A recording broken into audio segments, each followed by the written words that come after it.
L'homme est un être dont le pouvoir a été soutiré par des forces qui cherchent à contrôler la matière. Cet assassinat, puisque en fait c'est un assassinat, est perpétré à une telle échelle que le meurtre dans le monde, sous toutes ses formes, en est la phase la plus poussée, ainsi que le suicide. L'homme a été assassiné par les forces astrales qui dominent le monde de la pensée. Forces qui se nourrissent de la matière mentale et émotive de l'homme, comme l'homme se nourrit de la matière végétale et animale. L'assassinat de l'homme est une condition mondiale, planétaire, et demeurera tant que l'être humain, l'ego, n'aura pas combattu les forces en lui qui lui dictent à son insu façon de voir, la façon de réagir, la façon de vivre. L'être humain est totalement prêt à sévir contre les forces en lui qui dominent son esprit et qui empêchent son intelligence de prendre possession de la terre. Mais l'ego est faible, car il n'a été nourri que d'ordures et d'illusions. L'homme a tellement été nourri d'ordures et d'illusions qu'il lui est presque impossible, seul, sans une aide quelconque, de se sortir de ce marasme et d'exterminer en lui les forces qui cherchent à contrôler sa volonté ou à voiler son intelligence. L'être humain est un être parfaitement organisé sur le plan de l'énergie. Mais là où le désordre règne en lui, c'est là où son intelligence et sa volonté demeurent captifs d'illusions quelconques, qui font partie de l'envoûtement psychologique de l'humanité. L'être humain est un être supérieur en puissance, mais sa puissance ne peut éclater en plein jour, car il vit dans la nuit de son expérience, il vit à l'extérieur de ses propres murs, il vit selon la loi de l'homme mort, de l'homme assassiné par les forces de vie inférieures à lui-même, c'est-à-dire inférieures à son intelligence et à sa volonté. L'assassinat de l'homme est tellement grand qu'aujourd'hui il a perdu le pouvoir de savoir, de faire léviter, de faire éclater, de transmuter, etc., etc. Il a perdu ce qui lui appartient de droit, car il a perdu la capacité de s'élever au-dessus de l'envoûtement psychologique qui couvre la surface de la Terre. Il a l'impression d'être deux, une partie intérieure et une partie extérieure, lorsqu'en fait, il n'est qu'un, et que toute perception le menant à croire qu'il est deux est une perception relevant de sa terrible condition d'être incapacité par l'aveuglement de son intelligence astralisée. Le plus grand piège de l'homme, c'est sa façon de voir les choses. Et le plus grand danger de l'homme, c'est son inhabilité de pouvoir changer sa vision, son entendement, car il a peur d'être un, il a peur d'être absolu, il a peur d'être sans réflexion. Le mystère de la religion se cache au fond de cette crainte, de cette caverne où l'ego se terre pour mieux prier afin de mieux être exploité par des forces qui lui semblent être bonnes et élevées, lorsqu'en fait, elles lui enlèvent le pouvoir pour maintenir sous leur contrôle séculaire, millénaire, l'homme. L'unité de l'homme est essentielle à sa survie, à sa volonté, à son intelligence. L'homme ne peut plus vivre divisé entre le matériel et l'immatériel, entre le mortel et l'immortel, entre le temporel et l'intemporel. L'homme doit être tout à la fois mais il ne peut l'être que s'il réussit à assassiner l'assassin. L'intérêt de l'homme doit être total, c'est-à-dire que l'homme doit vivre totalement, et pour vivre totalement, il lui faut détruire ce qui l'en empêche à l'intérieur de lui-même. L'homme est fixé à la source de la vie, mais il ne la réalise pas, car entre lui et la source s'élève le monstre qu'il a créé, la peur. La peur de tout et de rien. L'être humain est un être dont la réalité doit être unifiée avant qu'il puisse prendre mesure de lui-même et exploiter le monde matériel selon les lois du monde immatériel et le monde immatériel selon les lois du monde matériel. Sinon, comment voulez-vous qu'il réalise que le pouvoir est en lui et que le pouvoir est lui et nul autre que lui? La substance même de la vie découle de son activité sur le plan où l'esprit règne en maître. Mais non seulement l'esprit de l'homme doit régner en maître, mais l'homme aussi doit régner en maître sur les domaines organisés par l'esprit que nous appelons la matière, le végétal et l'animal. Sinon, quelle valeur a l'homme autre qu'une valeur purement expérientielle qui sert les forces dans le monde de la mort? Quand l'homme comprendra-t-il que la mort est une dimension qui le est? Quand comprendra-t-il que tout ce qui est mort, qu'il soit bon ou mauvais, est anti-homme? Quand l'homme comprendra-t-il que la religion aime la mort, car ce sont les morts qui la maintiennent, afin que l'homme les rejoigne, car dans la mort, la solitude est grande et l'esprit se meurt d'ennui. Alors que l'homme, lui, l'homme nouveau, peut vivre sans jamais mourir dans sa conscience, car elle aura détruit l'assassin de l'homme, l'envoûtement psychologique qui naît de ses pensées et torture son être.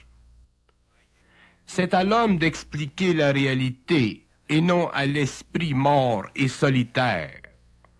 C'est à l'homme seul d'expliquer la mort et non à l'esprit du mort, car lui-même ne connaît et ne comprend son sort, tant qu'il ne sera pas revenu dans la matière et qu'il n'aura pas lui-même détruit l'assassin de l'humanité. L'homme n'a plus à demander à qui que ce soit de lui expliquer la réalité. C'est à lui de le faire maintenant qu'il sait comprendre le jeu de l'assassin, le jeu de l'astral. L'homme n'a qu'à parler réellement et l'esprit de la mort tremble devant ses paroles, car l'esprit de la mort sait que l'homme nouveau s'éveille sur la terre et la terre tremblera sous les pas de ce géant qui a toujours dormi. Jamais, depuis que l'homme est homme, le monde de la mort n'a autant tremblé qu'à la fin du XXe siècle. Et c'est pourquoi les forces de la mort, les forces de l'astral, les forces de l'âme s'acharneront contre l'homme nouveau pour lui arracher son panache. L'homme n'a rien à craindre de l'astral que sa propre crainte, car la crainte mène à la folie, et la folie est la douce et souriante fille de l'astral. L'homme n'a rien à craindre de la folie s'il comprend que tout ce qui est contre lui doit être détruit. Tout ce qui est contre lui doit être détruit. Si l'astral est contre lui, l'homme doit le voir, car ce n'est pas l'astral qui le lui montrera. L'assassinat de l'homme est beaucoup plus dangereux que l'assassinat de Dieu, car l'assassinat de Dieu était déjà une victoire pour l'homme, mais une victoire temporaire, car après Dieu, un autre Dieu apparut dans l'esprit de l'homme, et ce fut le Dieu moderne de l'impression scientifique, technologique, le Dieu de la machine. Or, l'homme est à la fois le Dieu assassiné et demain il connaîtra des machines qui seront issues de son pouvoir sur la matière et qui n'auront plus d'influence sur son esprit. L'assassinat de l'homme n'est réalisable que dans le combat qu'il doit mener pour s'affranchir des forces qui ne veulent pas qu'il sente l'infinité de son intelligence. Toutes ces forces sont anti-hommes, car elles le prédisposent à vivre une vie qui n'est pas à sa hauteur. Tant que l'homme ne possède pas la capacité de déchirer de ses doigts le voile qui cache la conscience totale de l'énergie, il s'aperçoit qu'il est dans une impuissance et que cette impuissance fait partie de son assassinat. L'homme doit détruire le voile de l'astral, mais ce voile ne peut être déchiré qu'avec acharnement. Et cet acharnement est douloureux, car les forces ne veulent pas que l'homme sache, que l'homme puisse bénéficier du pouvoir de l'énergie qui est sans fin dans le cosmos, visible et invisible. L'homme nouveau s'acheminera petit à petit vers le soleil noir qui fait partie du centre de la Terre et qui ne peut être vu que par ceux-là qui ne sont plus fils de l'homme, mais fils de la lumière. Mais ces fils de la lumière doivent d'abord voir et reconnaître l'étoile qui brille, afin de pouvoir la suivre le long des pentes tortueuses qui mènent vers le libre chemin de l'intelligence, de la volonté créative. Sinon, la noirceur est trop dense et l'homme ne peut voir ce qui ne se voit pas seul. Il a besoin de l'impression qui fracture et ouvre et éventre le vase clos de l'envoûtement psychologique qui, depuis que l'homme est homme, le pousse à la recherche de la connaissance sans ne pouvoir découvrir que son symbole. L'assassinat de l'homme est un des grands mystères de la vie planétaire. L'homme d'aujourd'hui n'a plus la mentalité de l'homme d'hier. L'homme d'aujourd'hui, cependant, est aussi prisonnier de sa mentalité que l'homme d'autrefois. Ce qui permet à l'homme d'aujourd'hui de prendre conscience, c'est le phénomène de l'extériorisation de l'esprit de l'homme du Verseau. Chez l'homme du Verseau, l'esprit s'extériorise au lieu de s'intérioriser. Et ce phénomène aura des conséquences mondiales sur l'évolution future de l'humanité, car aucune force est plus grande, plus puissante que l'esprit, puisque l'esprit, c'est tout dans l'homme. Dans le passé, l'esprit ne pouvait s'extérioriser, car l'homme n'était pas encore au stage de l'évolution. Il était encore au stage du progrès social, alors que demain il sera prêt pour l'évolution de l'esprit.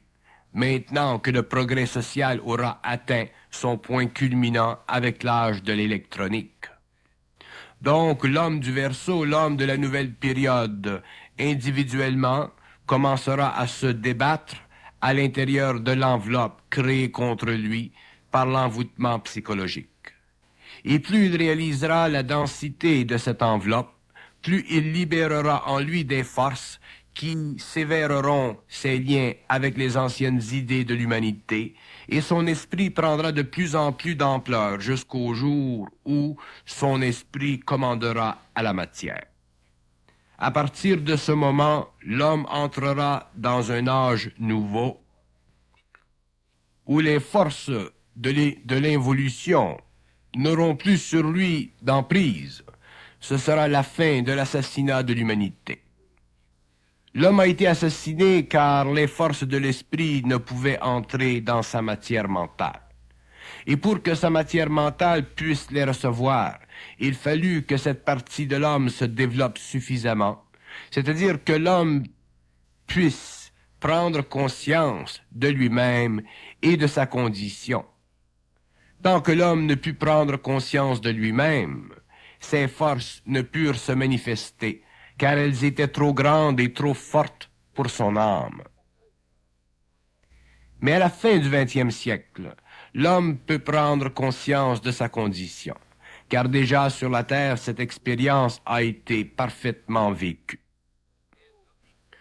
L'homme du Verseau sait maintenant ce qu'il doit savoir, et rien ne peut plus arrêter le mouvement de l'homme contre les forces qui empêchent son esprit de contrôler, par la descente dans la matière, les conditions de sa vie matérielle. Tout est dans le temps, et le temps est arrivé. L'assassinat de l'humanité sera révélé à l'homme dans ses moindres détails, de sorte que le mystère n'existera plus sur la terre vis-à-vis l'homme ou les règnes inférieurs. Tout sera connu, et l'homme verra que la lumière est sur la terre et non plus encapsulée, enrobée dans les linceuls de l'astral. L'assassinat de l'homme sera révélé à l'homme à un tel point que ce dernier voudra se cacher la vue, car il ne voudra ou aura crainte de voir ou de comprendre ce qui lui sera expliqué. L'homme ne réalise pas encore que son assassinat est un crime contre l'esprit, perpétré par des forces qui dominent les plus grandes sphères d'activité cosmique. L'homme verra pour la première fois que la totalité de la connaissance de la Terre n'est qu'un grain de sel sur le rivage infini de l'intelligence créative. L'être humain ne peut être amené sans aide à reconnaître la réalité, mais dès qu'il est touché par elle, il ne peut la refuser, car déjà elle se fait sentir en lui. Il peut la repousser, mais il ne peut la rejeter. Si aujourd'hui il est encore trop tôt, demain le temps sera venu. L'assassinat de l'humanité représente diverses tranches d'évolution. Une des premières tranches d'évolution liées à cet assassinat relève du fait que l'homme, avant d'être chair, était esprit vagabond, c'est-à-dire esprit sans abri qui avait besoin d'abri. Un abri fut créé pour lui, c'est-à-dire que lui-même créa son propre abri, son propre corps, à partir des matières subtiles. Une fois son enveloppe créée, il n'avait qu'à la pénétrer pour l'habiter. Mais l'homme ne se doutait pas des lois de la matière. L'homme ne connaissait pas les lois de la matière. Il ne savait pas, même en tant qu'esprit, que la matière était forte, car la matière elle-même est esprit. Et il ne connaissait pas ceci, car ce n'était pas du domaine de son expérience. Sa descente dans la matière fut un choc, car il ne pouvait plus en sortir tant que la mort ne l'en eût libéré. Mais d'où vient la mort? La mort vient de la mauvaise utilisation de l'énergie de l'esprit dans la matière, par un esprit qui ne pouvait pas être libéré. Autrement dit, si l'esprit avait connu les lois de la matière, il n'aurait pas été prisonnier de la matière, et lui-même n'aurait pas eu à attendre la mort pour se libérer de l'enveloppe charnelle. Le dilemme de l'esprit était donc double. D'abord emprisonnement jusqu'à la mort à cause de l'ignorance de l'esprit, et ensuite emprisonnement dans la matière à cause des lois de cause et d'effet qui forçaient l'esprit à demeurer dans la matière. Si l'esprit avait su que la matière est gérée selon les lois de cause et d'effet, il ne serait pas descendu dans la matière. Il aurait simplement traité avec elle sans s'y immerger. Mais l'esprit voulait connaître la matière, car elle représentait pour lui un arrêt dans son mouvement incessant à travers le cosmos. Maintenant que ce cycle tire à sa fin pour l'homme, l'esprit pourra habiter la matière sans en être prisonnier jusqu'à la mort, car la nouvelle vague de vie qui viendra sur Terre au cours des siècles prochains sera libre de la loi de cause et d'effet, ou de karma. Car un esprit descendant aura le pouvoir de briser les chaînes de la matière, afin que d'autres esprits puissent habiter l'homme selon leurs désirs, sans que se forme un ego subjectif ou un voile qui empêche l'esprit d'être libre dans la matière. Mais seul l'esprit peut détruire ce voile, et voilà ce que représente le phénomène de fusion, qui n'est en fait que l'union parfaite entre l'esprit et la nature de l'homme. Donc, l'assassinat de l'humanité provient de l'impuissance de l'esprit de l'homme contre la matière. Et cette condition découle du manque d'expérience de certains esprits qui ont connu l'expérience de descente dans la matière avant d'être libérés par un esprit qui en connaissait les lois. On demandera pourquoi certains esprits ont voulu connaître la terre, tandis que d'autres n'y avaient pas le désir.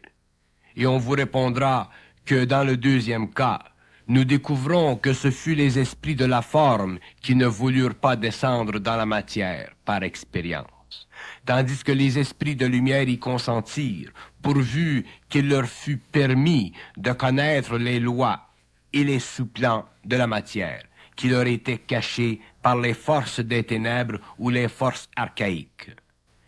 Mais lorsque les esprits de lumière pénétrèrent l'enveloppe charnelle, ils ne purent en sortir, car les forces archaïques avaient le contrôle des sous-plans de la matière, dont le plan astral est le plus connu dans la littérature ésotérique de l'humanité.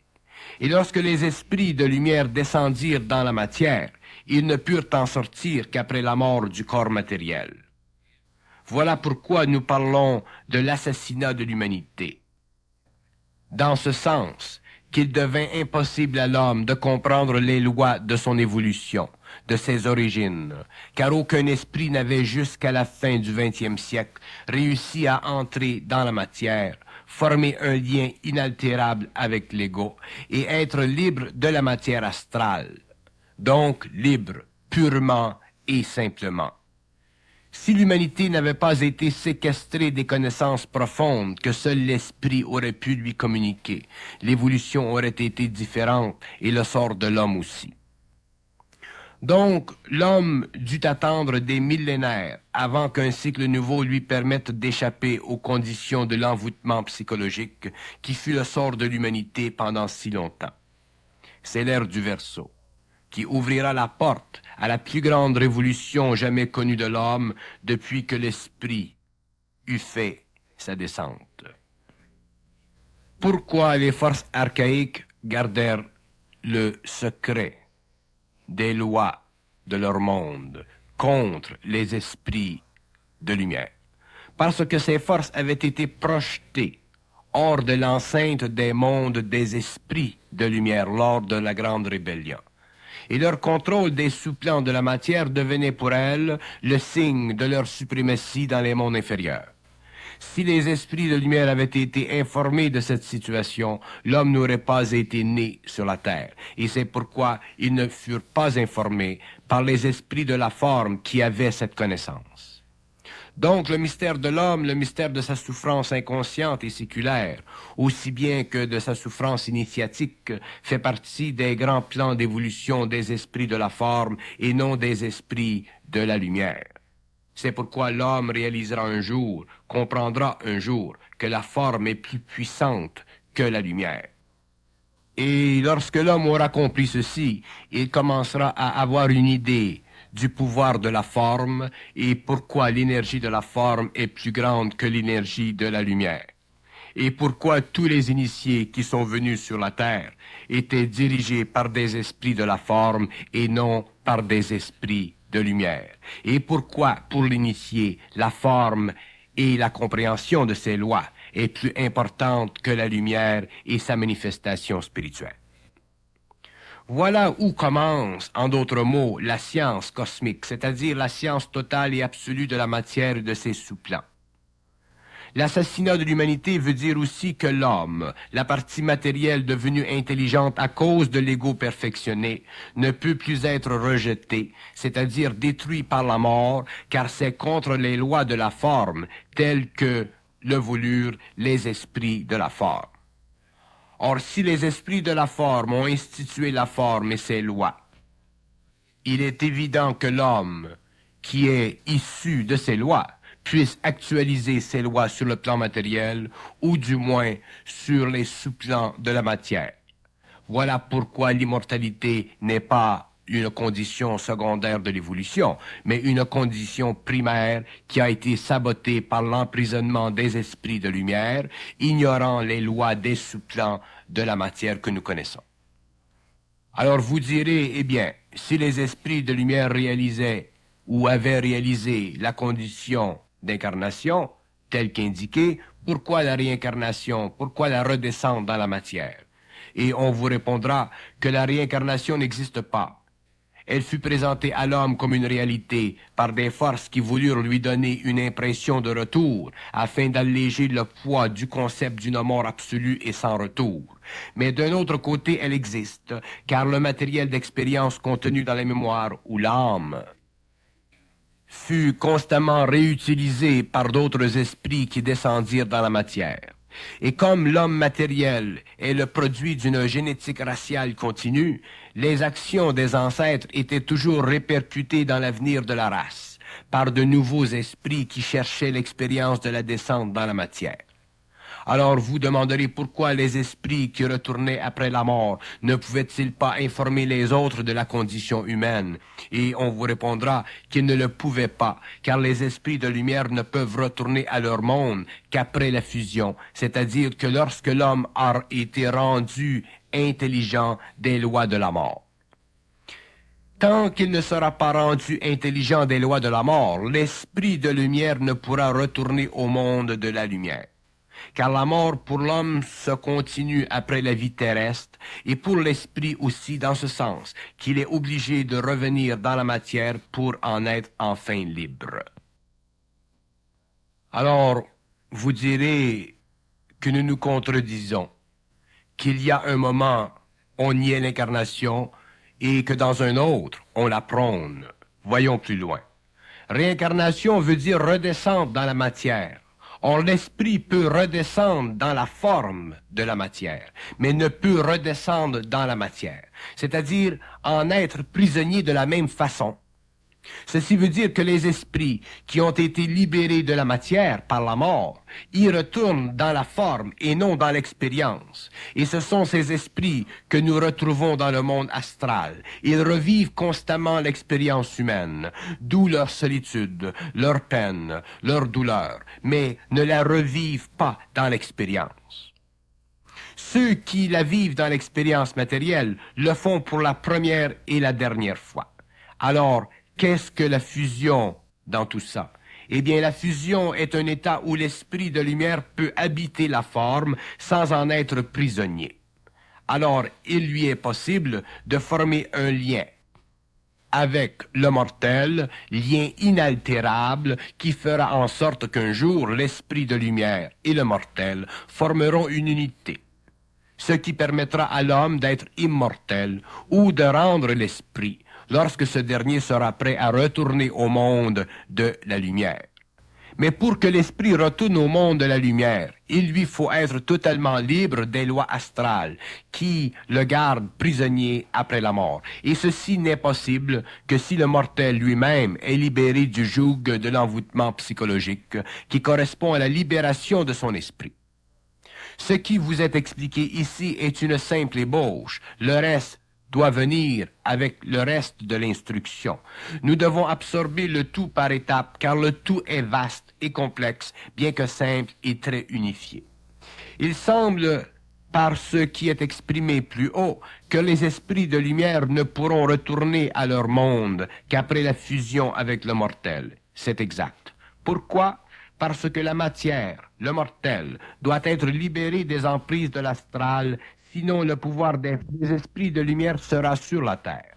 Donc la lumière sera sur la terre, et les hommes nouveaux seront les réceptacles pour les nouveaux esprits qui descendront dans la matière, pour fusionner avec le mortel. Autrement dit, pour se fonder avec un être qui leur sera agréable sur le plan d'expérience, car cet être ne pourra plus être l'objet d'affabulation de la part de l'astral sur la terre. Et l'esprit de lumière habitera un corps nouveau, tel qu'il avait été au début, conçu par les esprits de la forme. Il est difficile encore à l'homme de mettre de l'ordre dans tout ce méli-mélo, mais le temps est de son côté et l'homme comprendra tout.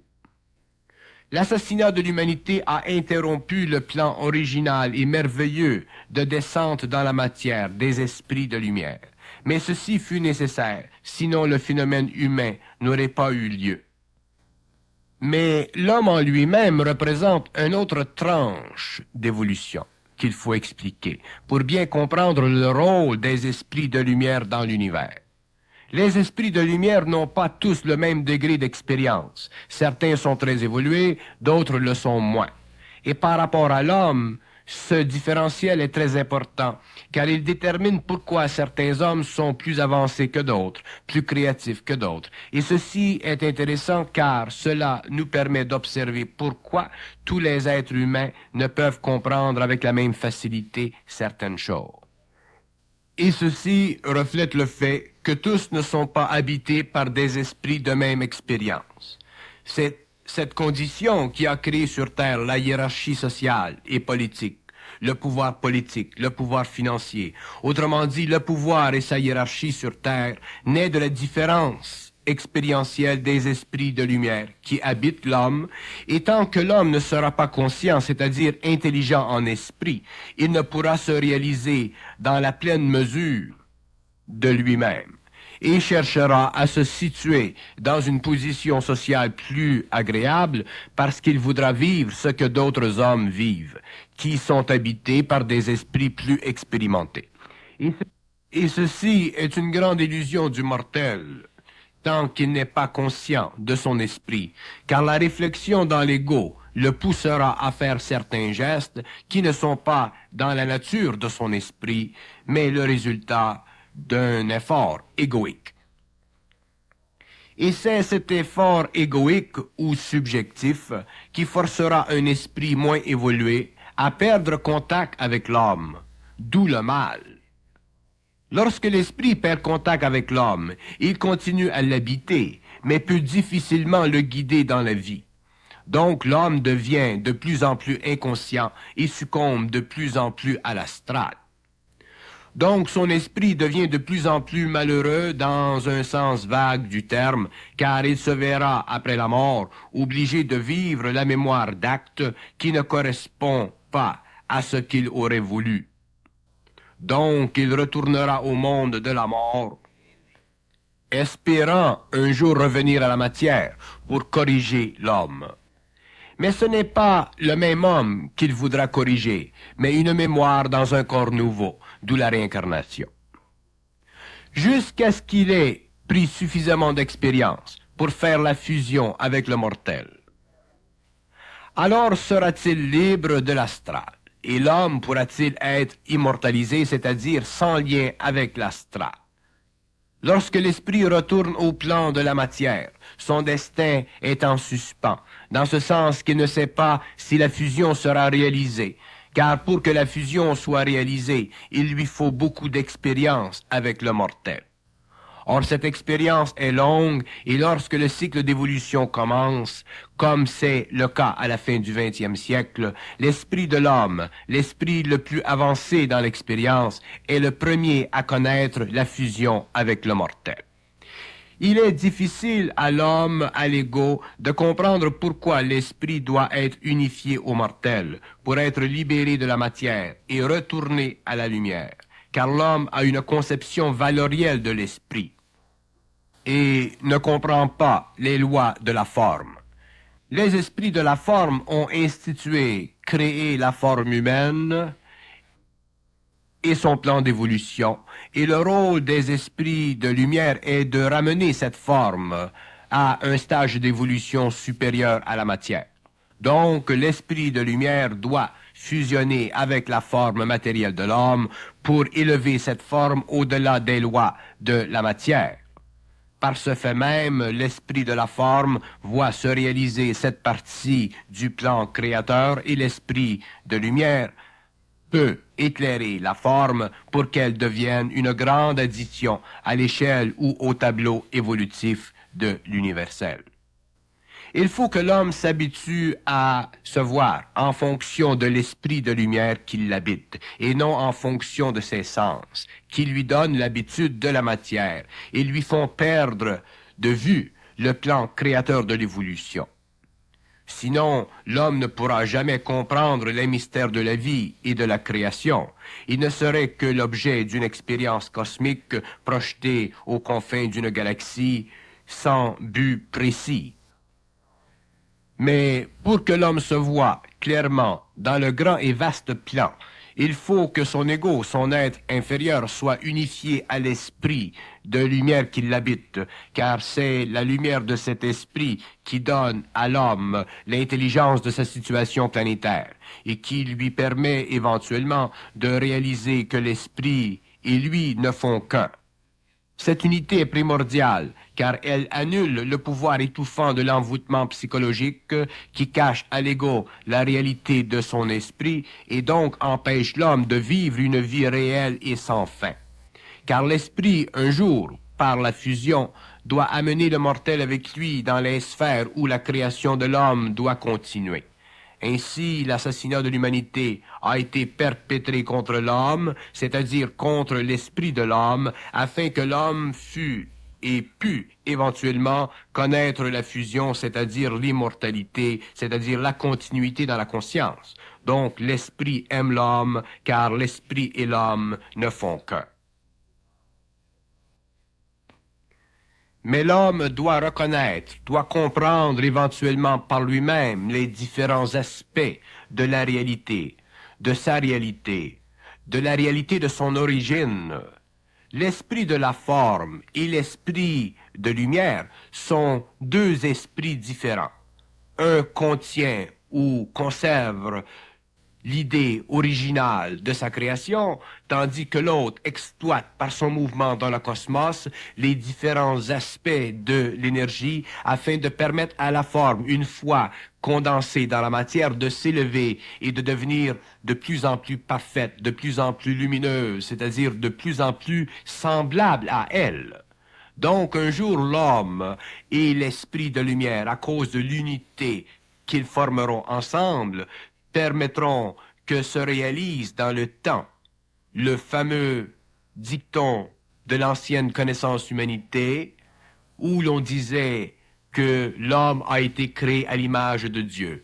Effectivement, l'homme a été créé dans la forme, à l'image d'entité, d'intelligence très perfectionnée, et cette forme un jour doit revenir à l'origine, doit revenir et être unifiée à cette énergie. Donc, l'être humain, celui qui a vécu pendant des millénaires, qui a été assujetti et qui représente un ébauche encore très imparfait d'une évolution future, doit réaliser aujourd'hui qu'effectivement l'humanité a été assassinée. Assassinée dans un sens qui ne peut être compris que par l'esprit dans l'homme, qui ne peut être absorbé égoïquement sur le plan de l'émotion ou de l'intellect que par un homme qui est de plus en plus en fusion avec son intelligence créative, c'est-à-dire son esprit. Et à partir du moment où l'homme réalise qu'effectivement l'humanité a été assassinée, il lui est possible à cet homme de comprendre les différents stages de l'évolution, les différentes nécessités évolutionnaires qui ont permis que l'homme soit dupé, afin qu'il pût, avec l'expérience, réaliser la différence entre le bien et le mal, le bon et le vrai. Les aspects de l'évolution qui ont caractérisé l'assassinat de l'humanité et qui ont fait partie de la progression du développement mental, émotionnel de l'homme, ont été nécessaires. Mais aujourd'hui, maintenant que l'homme entre dans une nouvelle phase d'évolution, où il vivra une mutation certaine, il est évident que dans ce processus, l'homme ne peut plus vivre de la même façon dans le mental qu'il a connu dans le passé. Il ne peut plus vivre de la même façon dans l'émotif astral que ce qu'il a connu dans le passé. Puisque l'homme doit changer, puisque l'homme doit être totalement autre. L'homme, l'ego, ne veut pas changer dans un sens, et dans un autre sens, il veut changer. Il faut qu'à un certain moment, il y ait une cassure. Mais ce n'est pas l'ego qui puisse faire la cassure, c'est l'énergie, c'est l'esprit. Et lorsque l'esprit commence à faire le travail dans l'homme, il y a cassure dans l'ego, donc il y a changement dans le mental et dans l'émotionnel, et donc il y a arrêt graduel, il y a retenue éventuelle de ce que nous appelons les effets ou les conséquences de l'assassinat de l'humanité. Mais l'homme ne peut pas rationaliser le nouveau cycle. L'homme ne peut pas rationaliser la fusion. L'homme ne peut pas rationaliser l'activité vibratoire de l'esprit à travers ses corps, à travers son ego. Parce que l'homme est incapable, au niveau de l'ego, de comprendre la profondeur du plan de l'évolution, de comprendre les lois infinies de cette descente dans la matière.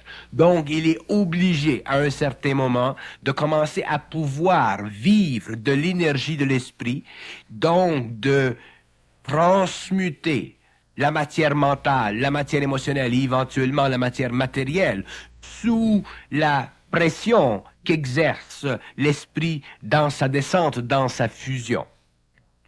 L'être humain, égoïquement parlant, est incapable de réaliser la dimensionnalité de son expérience involutive.